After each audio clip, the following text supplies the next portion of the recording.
Sungguh-sungguh Allah sangat ridho ketika seorang hamba itu makan ketika sesuap nasi dia muji Allah, ketika minum seteguk nasi dia muji Allah.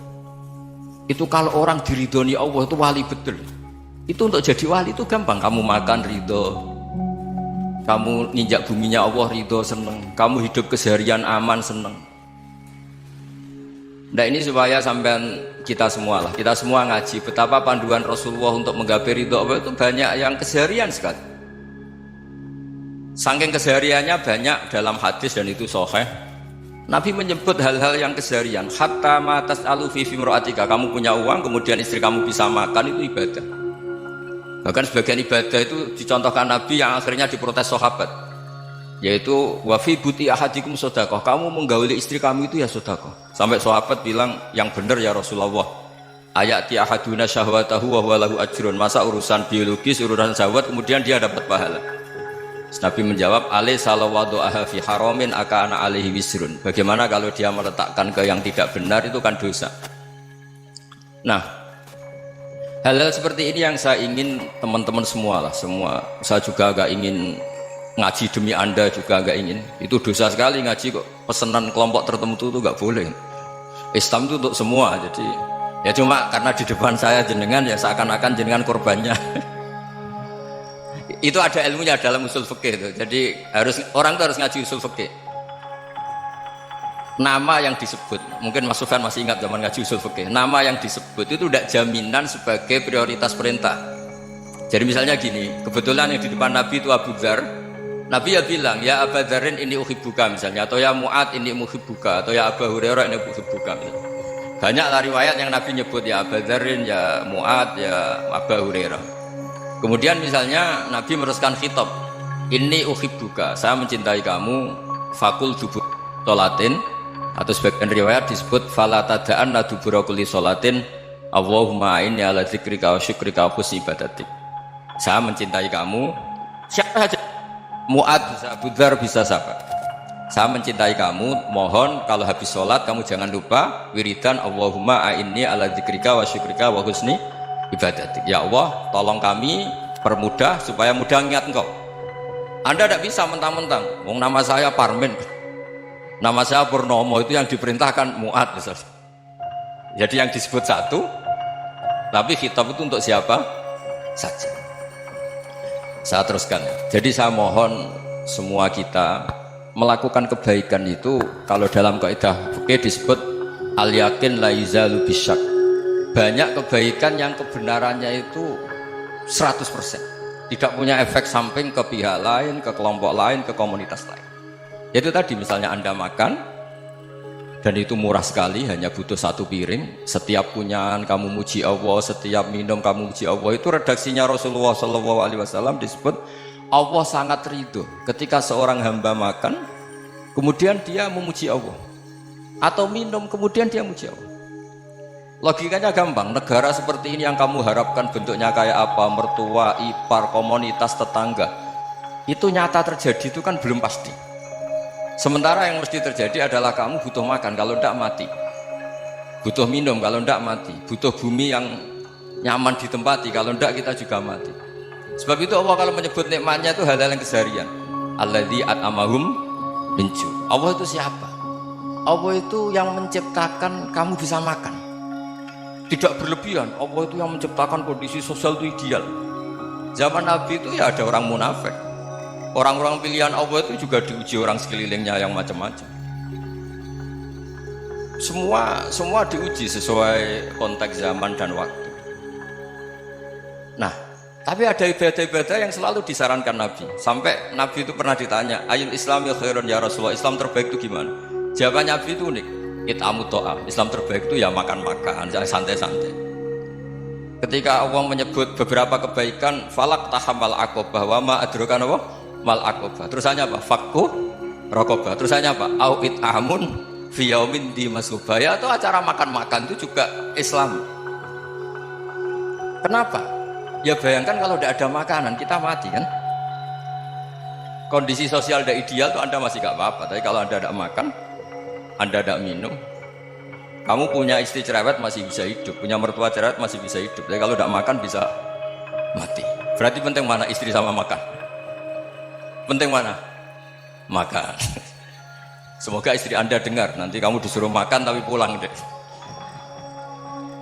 Itu kalau dibahasakan makan masih memahami. Penting mana nasi satu piring dengan istri? Nggak ada nasi mati, nggak ada istri belum mati. Penting mana? Gak berani jawab kan? Ternyata Anda ada garang kan di depan istri. Jadi saya mohonlah, mungkin Mas Sufyan Sauri tadi yang bisa bantulah teman-teman tuh ngaji yang keseharian saja.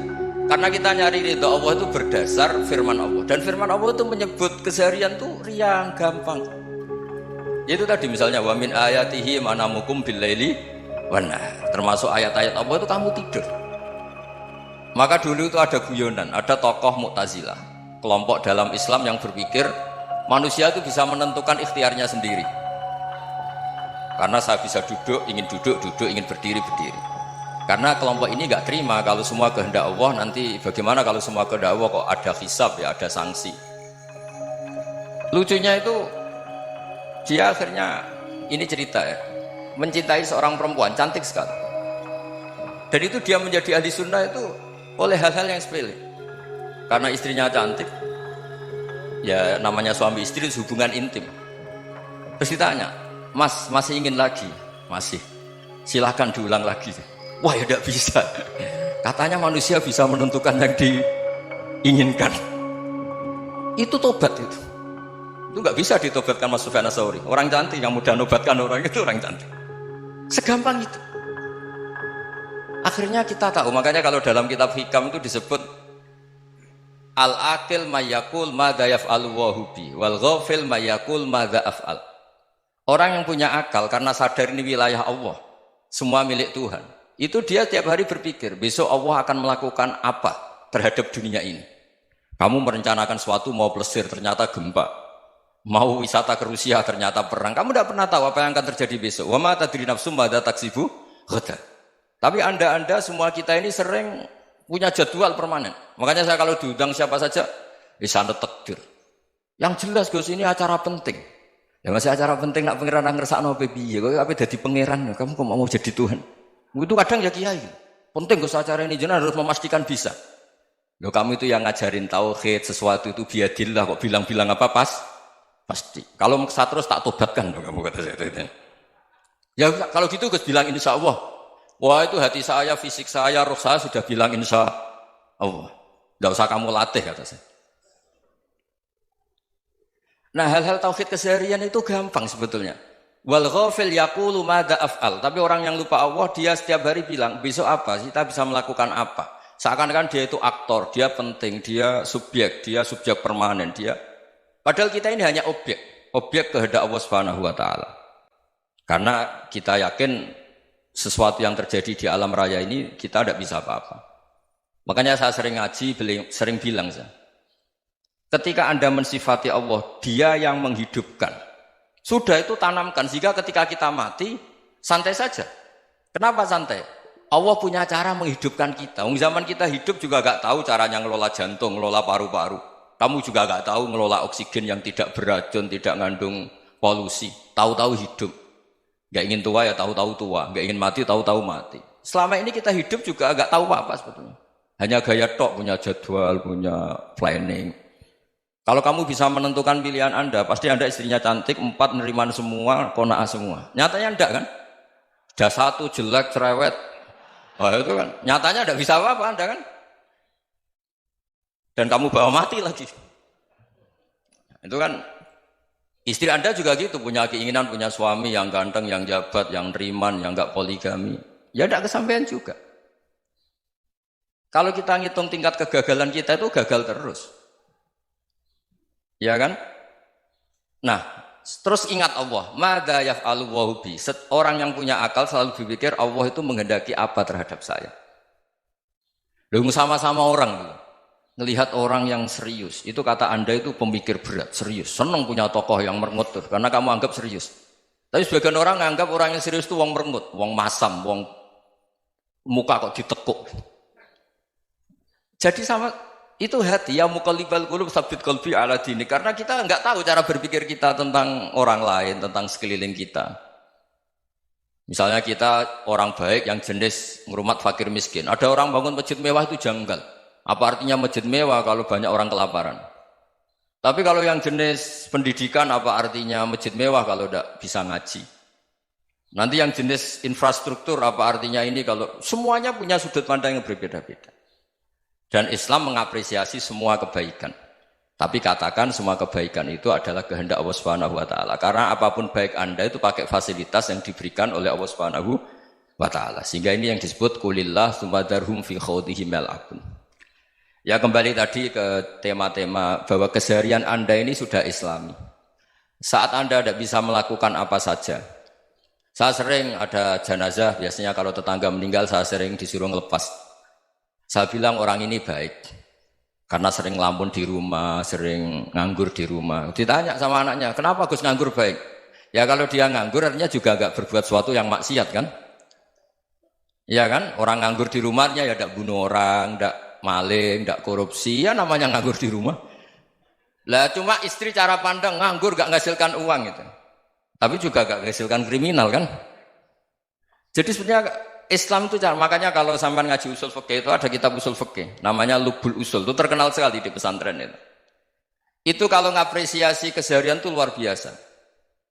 Izma min mubahin illa wa yatahaqququ bihi tarku haramimma. Karena keseharian yang mubah saat Anda lakukan itu ada kehebatan yang luar biasa, yaitu meninggalkan haram.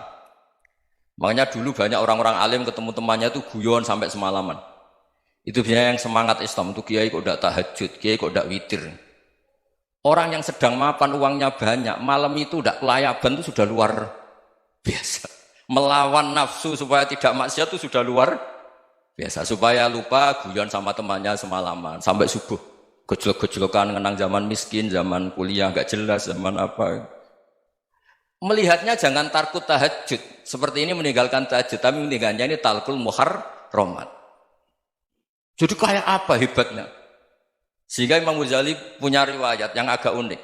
Hatta takuna ibadatu akhiri hadil ummah iku an-naum. Sehingga suatu saat ibadah terbaik umat ini itu tidur. Itu kan riwayat kontroversi. Ketika Imam Ghazali ditanya, kenapa iya? Kenapa kamu mulai keluar dari rumah itu sudah banyak maksiat? Melihat perempuan yang enggak mahram, melihat fenomena. Tapi kalau kamu tidur itu enggak melihat apa-apa. Tapi juga kamu jangan nganggap tidur itu ibadah betul. Saatnya melakukan fardu ain malah masih tidur. Tapi itu sudut pandang yang menjadikan kita Islam itu gampang. Jadi saat Anda tidak bisa aktivitas apa-apa, misalnya ada beberapa orang yang lumpuh. Lumpuh itu memang nggak bisa Jumatan, nggak bisa ibadah, tapi dia juga nggak bisa maksiat.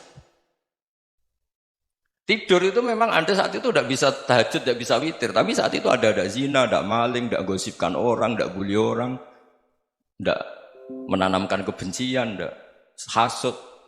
Sehingga tidur menurut Allah Ta'ala wa min ayatihi manamukum billaili apa? Wan-nahar. Karena di tidur itu selain ada unsur istirahat, jaga kestamina, juga ada unsur meninggalkan beberapa keburukan. Nah saya mohon ibadah yang keseharian ini kita jaga. Supaya kita semua baca ayat itu fasih. Fasih itu tertanam di hati. Allah itu siapa? Alladzi at'amahum min ju'i wa amanahum min khauf. Dan Allah kalau cerita di Quran itu anna sababnal ma'a sabba thumma syaqqaqnal ardha wa syaqqa fa ambatna fiha habba wa inaba wa qadba wa zaituna wa nakhla wa hadaika hulba. Kamu tahu saya ini siapa kata Allah? Saya ini adalah Tuhan yang menurunkan air. Kemudian ada tanaman banyak. Habba wa inaba wa qadba, ada zaitun, ada tin, kalau orang Jawa mungkin ada tela, ada padi, ada mangga, ada pisang. Sudah. Wa inaba wa zaituna wa nakhla wa hadaika hulba. Ada perkebunan yang lebat. Tujuannya apa? Mata Allahkum, silahkan kamu pakai, kamu nikmati. Tapi karena kadang kita ini punya ide-ide besar. Tadi untuk syukur saja nunggu punya istri riman, rumah baik, tetangga baik, komunitas baik, semuanya baik baru syukur. Lama-lama nanti ada di surga, syukurnya nunggu surga paling kelas A. Itu sudah ada yang menghuni Rasulullah, kamu nggak boleh di situ. Masa untuk syukur saja? Repotnya Masya Allah. Jadi mohonlah Quran yang kalau Anda hafalkan juz sama itu kan ada ayat-ayat yang kayak tadi. Ya, fal yang dzuril insanu ila ta'ami. Coba lihat. Apa yang kamu makan ya? Dari mana? Dan untuk mempertahankan hidup kamu keseharian. Jadi jangan kira ibadah itu harus membentuk komunitas yang versi Anda. Ibadah itu harus yang hal yang mulu-mulu. Kesehariannya Anda alami. Loh ini saya tidak bikin-bikin. Saya ngaji bukan karena berdasar pesanan. Itu ayat yang saya baca kan betul ada ayatnya kan. Fal yang dzuril insanu ila ta'ami. Anna soba penal ma'a sobba. Thumma syaqaqnal ardo syaqqa. Fa'ambasna fiha habba wa inabau wa qadba wa zaitunau wa nakhla wa hadaika ghulba. Terusannya apa? Mata'al lakum. Silakan kamu nikmati. Mata itu silakan kamu nikmati. Ya kayak sampean dikasih hidangan ya makan. Ya sudah makan. Habis makan ya minum. Habis itu ngantuk ya tidur. Ya sudah normal-normal saja. Kayak apa indahnya Islam. Tapi Anda mencari Islam yang gimana lagi? Nah itu yang diajarkan guru-guru kita, diajarkan sanad kita sampai Wali Songo, sampai Rasulullah SAW. Bahwa pada akhirnya ada jihad, ada perang. Itu dulu memang perang, bukan membunuh. Beda. Dulu kita dijajah Belanda ya perang. Dan itu normal karena kita dijajah. Jadi ketika orang lain ingin baik sama kita, wa in ahadum minal musyrikin astajaroka ya fajirhu hatta yasma'a kalam Allah. Kalau mereka ingin baik ya kita baik. Makanya ada istilah musta'man, mu'ahad. Kalau mereka ingin damai, berdampingan dengan kemajmukan ya itu yang lebih baik. Karena memang Islam menghormati proses perdamaian. Wa in janahu lis-salmi ya fajnah lah. Kalau ingin damai ya kita harus